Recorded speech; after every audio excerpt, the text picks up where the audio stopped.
What makes you think that I'm an answer if you ain't mine? Even if you call me up, we got a lot to get into. Okay, should we just go ahead and dive into Amandla stunt? Yeah, we're gonna go ahead and dive into Amandla. I couldn't.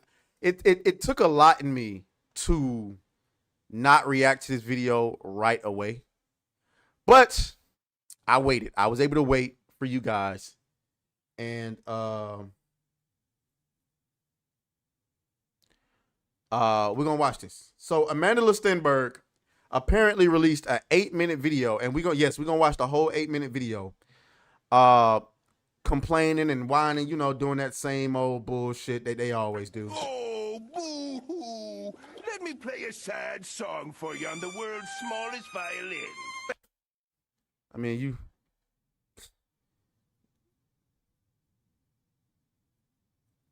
Hakami, yeah, we talked about it. Like, people be...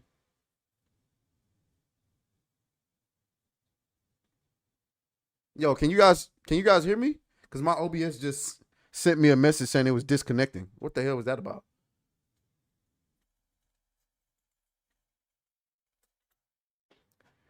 Pretty girl, like I said.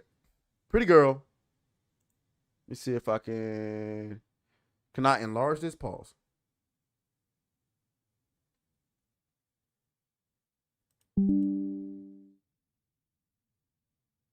Very pretty girl.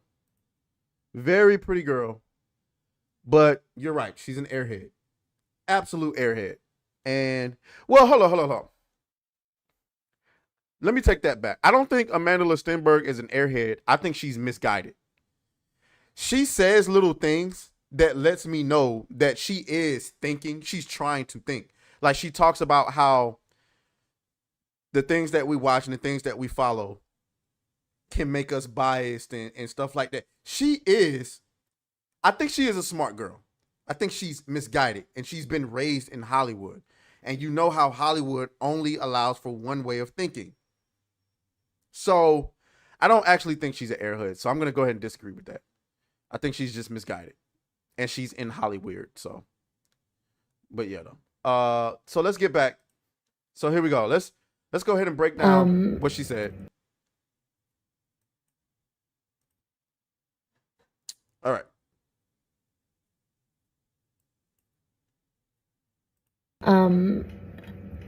However, I feel okay. Okay. Hello. I thought I would get on here and just speak. I'm sorry, guys. I can't do the slow talking shit. It's an 8-minute video. I'm putting it on 1.25 at least. At the least. It's got to be on 1.25. Candidly, I hate doing this. Why you lying? Why the fuck you lying? You love doing this. This is why you continuously do it. I hate doing this, but I'm gonna do it. I don't use social media very much anymore. Why the fuck you lying? Why you always lying? Girl, shut up. Let's keep going. And I'm so happy about that. But there are many folks out there that I want to acknowledge and I want to show appreciation and love and support for. So that's why I'm hopping on here to talk about this. Things you could have did behind closed doors, but you decided to do on a video. But let's keep going. Which is that our Star Wars show has been canceled. That's right. That's right. Canceled. Up out of here. Get the fuck up in 2024. You sound dumb. Up out of here. Get it out of here. The show was bad. The lore was terrible. You ruined the series. I mean, you ruined the IP. It's gone. Over. Done. And I'm gonna be transparent and say that it's not a huge shock for me. Of course, I live in the bubble of my own reality, but things like that. She says she lives in the bubble of her own reality. Things like that she says makes me think that she's aware. She says, I live in the bubble of my own reality. I think that's a smart statement. I try my best to make sure I experience other people's reality so that I can have a clear mind and that I'm able to put myself in the shoes of another person before I'm critical or judgmental. Hold up, that's bothering me. Hold on, guys. That is bothering me.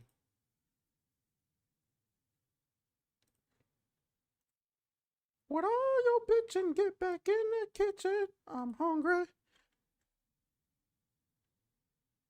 There we go. I think that should do it. Okay. But yeah, though, I try to make sure that I put myself in the shoes of other people before I'm judgmental or critical or whatever the case may be. So I think it's important to acknowledge that we all live in our own bubble and our, you know what I'm saying? And we just haven't experienced everyone's reality. For those who aren't aware, there's been a rampage of vitriol that we have faced since the show was even announced, when it was still just a concept and no one had even seen it. Where was that vitriol? Where was it? The vitriol didn't come until the marketing started for the show and you wanted to talk about how gay the show was. I want to reiterate. Oh, you got a problem with gay people? No. Nobody has a problem with gay people or seeing people of color on screen or seeing women on screen. It's just that coming from where the fandom comes from, we understand that typically whenever creators, producers, actors, actresses, video game designers, whatever have you, start talking about everything but the goddamn story, it's not a good sign. It's not a good sign. Because usually what happens is when a project is woke and is trying to pander to a specific audience, it's usually it's bad, and perhaps they know it's bad, so they try to rally the troops to come and support the show. It's just Charlie's Angels. We all saw the power of what women can do at the box office with Barbie.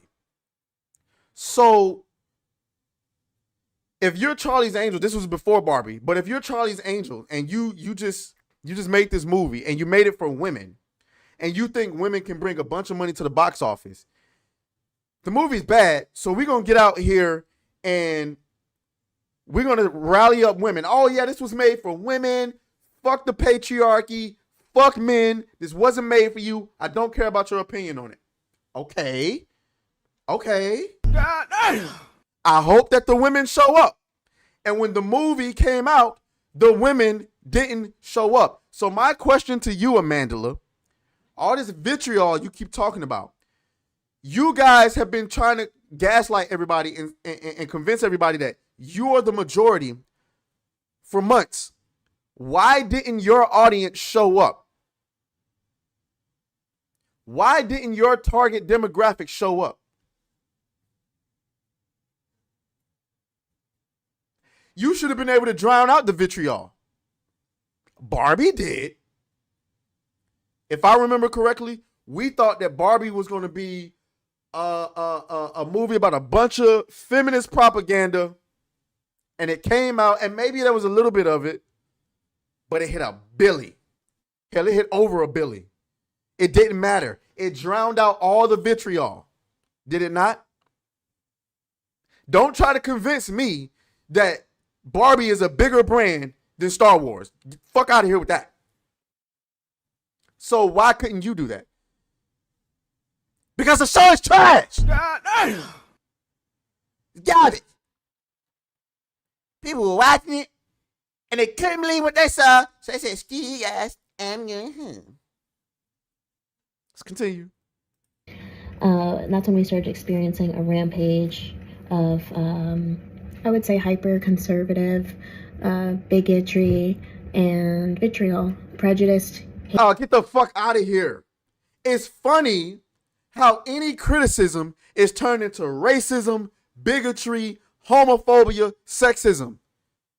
No, bitch. We saw from the jump that you guys were destroying. First of all, before we even get to, before the show was announced, people don't like Kathleen Kennedy. And we knew what Kathleen Kennedy was about. All we got to do is pull up the receipts.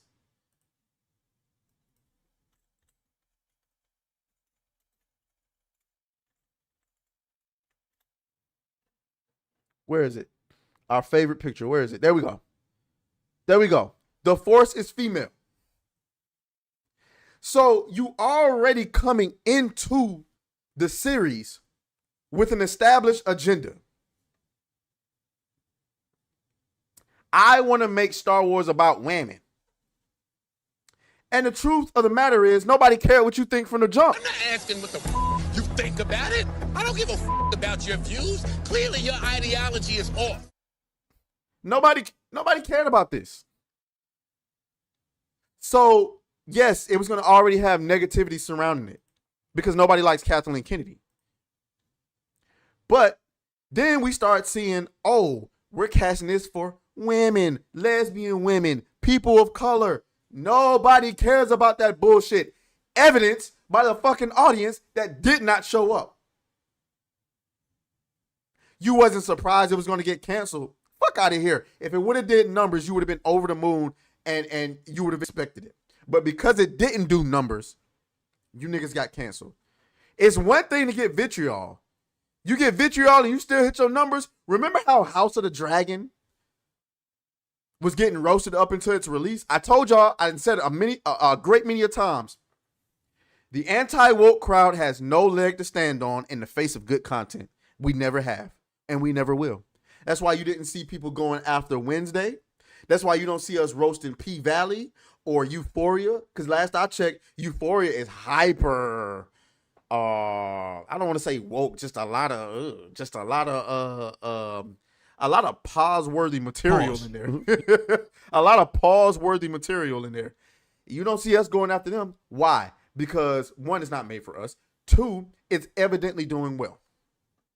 So who are we to fucking come out and roast it? Imagine us screaming from the mountaintop, Euphoria is garbage and it's woke.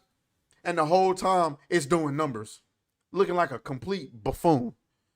Anyway, let's continue. Hatred and hateful language towards us. And, this really affected me when I first got the job. Because it's just not something, even though I anticipated it happening, it's not something you can fully understand what it feels like until it's happening to you. However, I feel like I've kind of moved through those feelings in various ways, including being vocal about it myself. And that's part of the reason why I don't get why these studios don't get a rein on these actors. Like that would be the first, like I would make inside your NDA would be you can't say anything that would be divisive. I'm sorry. Like if I ever get the privilege to where I'm making films on a wide scale, I'm making actresses and actors sign NDAs that say you cannot, under any circumstances, say anything that would be considered divisive of our particular fan base. I ain't telling you can't speak out against certain shit. I'm telling you can't go after our audience. Oh, but they're racist. I don't give a fuck what they are. Is they money green? Is the money green? That's all I want to know. Shout out to Juan Muscopic in the chat. He said that's a fair assessment.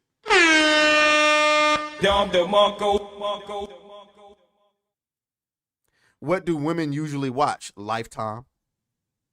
Anything with drama. Lifetime, the ID channel, which is scary. Love and Hip Hop.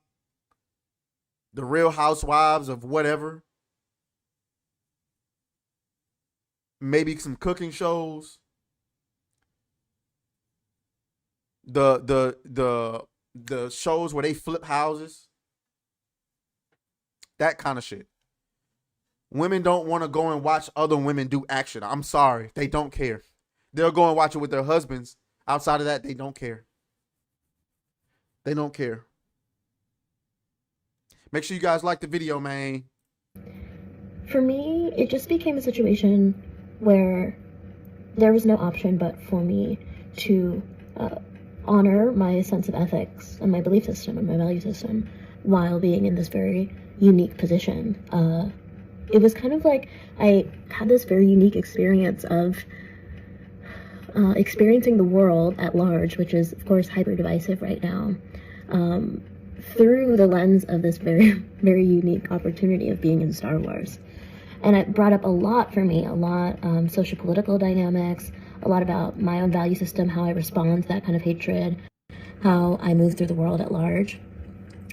And it just became inarguable for me at a certain point that in order to continue to be myself, I would have to honor my value system by being vocal even within the context of working for Disney and working within the large, massive IP that is Star Wars. And I mean, you can do that. You can be as vocal as you want, and we're gonna roast your ass. It ain't hatred, nigga. Y'all can keep saying that bullshit. Y'all can keep doing whatever you want to do, saying whatever you want to say. Oh, it's hatred. Oh, it's bigotry. It's not gonna stop.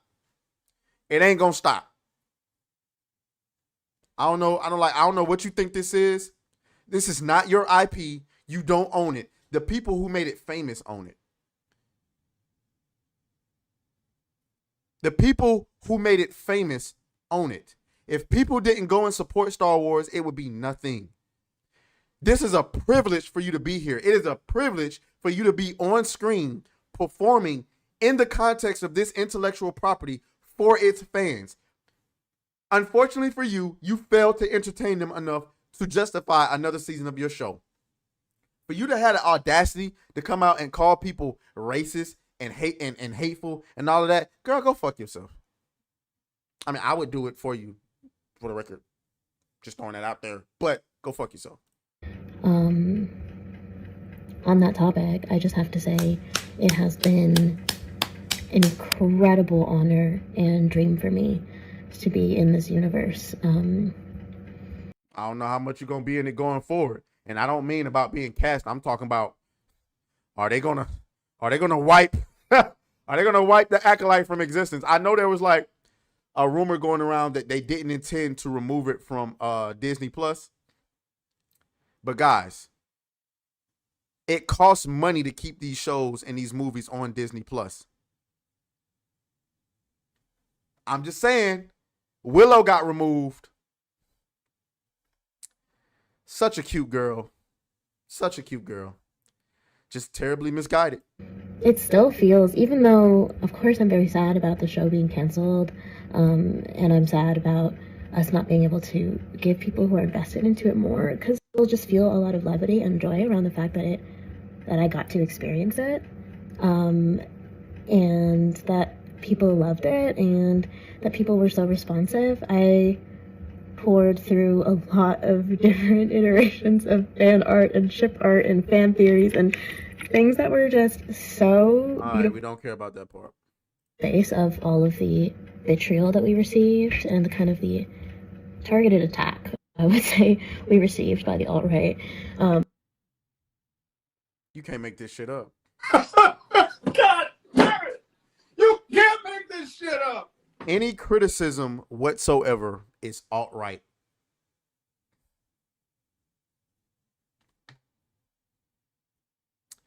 This is why, see, you could come have a conversation. You could do that. You could go and talk to the real fans. You could do that. The people who actually have money, you could do that.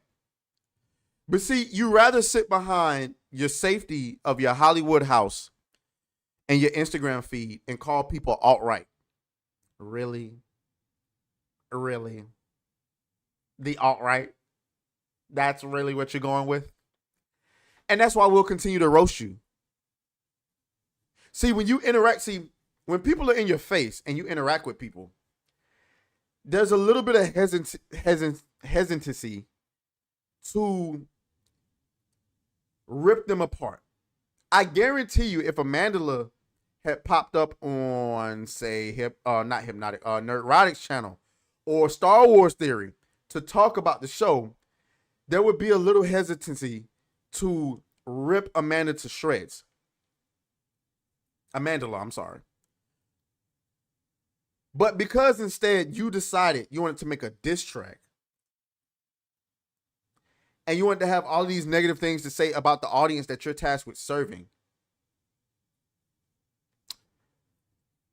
you think the roasting is going to let up?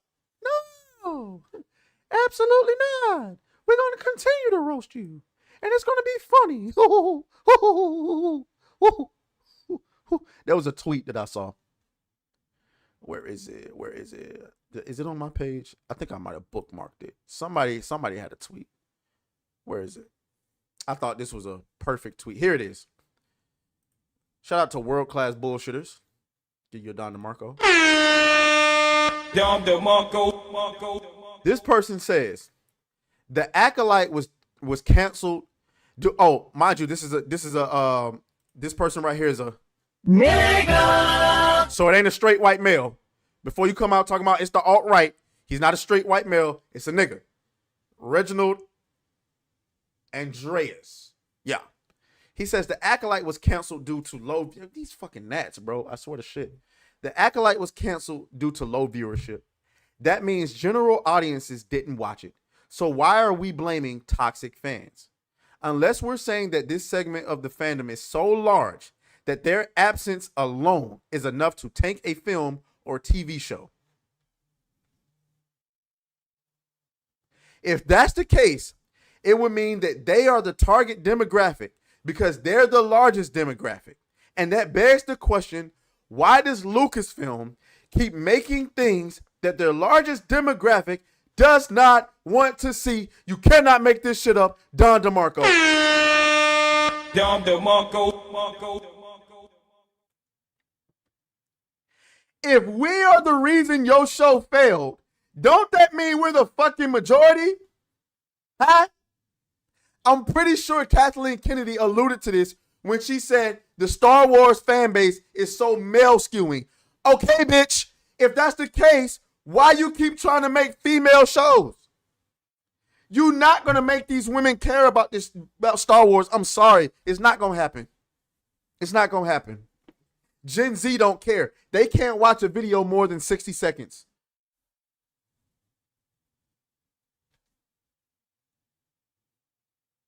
Go back to the drawing board. Go back to the fucking drawing board. Let's get back to just that you were deeply loved and appreciated, and it made this job all the worthwhile for me, and it made all of the challenging elements of it. Trotter Taz says the real fans don't even want to talk to her. I'm talking about before all of this has happened. Maybe the real fans don't want to talk to her now, but it would have been beneficial, in my opinion, for, yeah, you can go and do the D23 Expo, but you can do interviews with Entertainment Tonight or whoever the hell. But I'm sorry, people are watching YouTube. I don't know what the fuck these people are thinking. Where was the demic? YouTube is killing. YouTube and Netflix is killing the streaming game. Why would you not have, if you're trying to make a Star Wars show, why would you not have your actors and actresses go and talk to the people who are actually congregating online on YouTube? That would be the first thing. If they hired me to do a Star Wars show or movie, the first thing I'm going to go and do, I'm going to go and talk to people who know about Star Wars, including people like Star Wars Theory, maybe the Angry Badger or stuff like this. And like, guys, and of course, George Lucas, guys, how do we get this right? So I don't make this many lore breaking mistakes. I'm going to tell you what I want to do, what my vision for it is, but how do I make this right? How do we do this the right way? Completely worthwhile for me. And so that, plus my love of sci-fi and fantasy and being able to be a part of the legacy of something that I so deeply value, and something that means so much to me and I've looked up to for so long. So I also just want to say thank you to Lucasfilm and just everybody that I worked with was just, and like such a energizing, life-changing experience. Excuse my French. She's just one of the best people forever. And sorry guys, a good portion of this is just her glazing people. You know what I'm saying? She just glazing. I don't want to listen to her glaze other people. You know. I love this experience with her, and nerdy and awesome, and but maybe the last thing I want to say on the subject is that we all exist in the context of all in which we live. But I'm serious. It's not lost on me how the way that these events have unfolded is also due to the hyper-divisiveness of the time that we live in, that is driven, I would say at this point, by echo chambers of thought and algorithms that reinforce our biases. And I think that applies to everybody. But I think that in a particular sect of people, it manifests as a lot of fear for what is changing and a lot of hatred for anything that is other. Let me address the part that you just said. So this is why I said that she says things that lets me know she's at least using her brain. I'm not saying she's the smartest person in the world. I'm just saying that I think that she's at least trying to use her brain. She's trying to think. She's right about we are subject to, algorithms and things that reinforce our biases. But see, the difference between somebody like me and you, Amandla, is that I'm doing this. I'm listening to the points that you are making, and I'm openly, I don't want to say dissecting them, but responding to them. And people are very welcome to listen to my responses to you and criticize me. You are hiding behind Hollywood and not addressing any of our criticisms, just dismissing everything that we say as being alt-right propaganda or whatever the fuck you want to call it. That's the difference. So you can talk about us being victims of algorithms and reinforcing our own biases, but we absolutely embrace conversation with the opposition. We absolutely challenge each other on our own points. I don't suppose that you've seen Saturday Night Hypnosis, but we absolutely positively push back on one another and give opposing views, play devil advocate. Sometimes I think we get a little bit riled up about stuff that don't really matter. I challenge Hypno all the time. These are things that we do. You are hiding behind Hollywood, and you think you can just get up here and make a video criticizing everyone when your show is trash. I'm sorry. You got to acknowledge. Amandla, I don't know if you're watching this. You're probably not watching this, but I'm saying if you see this, you played two different characters, twins, but they were two different characters the same exact way. They had the same hairstyle, the same personality, the same bullshit, and you played it the exact same way, but you expected people to like, oh my God, this is a masterpiece? No, sweetheart. I'm sorry. That's not how this works. And I would challenge us all and challenge myself to continue questioning what it is that I digest, and think critically about what shapes it. And let's vote, y'all. Let's vote. Okay, that's pretty much it. I agree with what she said. Let's all think critically about the things that we're digesting, and let's all challenge our own thought. I agree with that. And this is why I think that, yes, Amandla is a pretty girl. I don't think she's an airhead. I think she's terribly misguided. And I'm not saying she has to think the way that I do. I don't even think she has to think the way that we do. But you have to consider you got to know how business works. Your show wasn't good enough. And I love how everyone in Hollywood loves to have this like selective memory, like, oh, we got attacked. Well, so did Barbie. So did Barbie. We've been roasting Disney for the past 5 years. Inside Out 2 made what, 1.5 billion? Disney been getting roasted. They made 1.5 billion off of Inside Out 2. Deadpool. People will pay to see good content. The Alien movies haven't been good for a while. And while there's a little bit of debate about whether this recent Alien movie was good, I thought it was good. They made $100 million in the first weekend.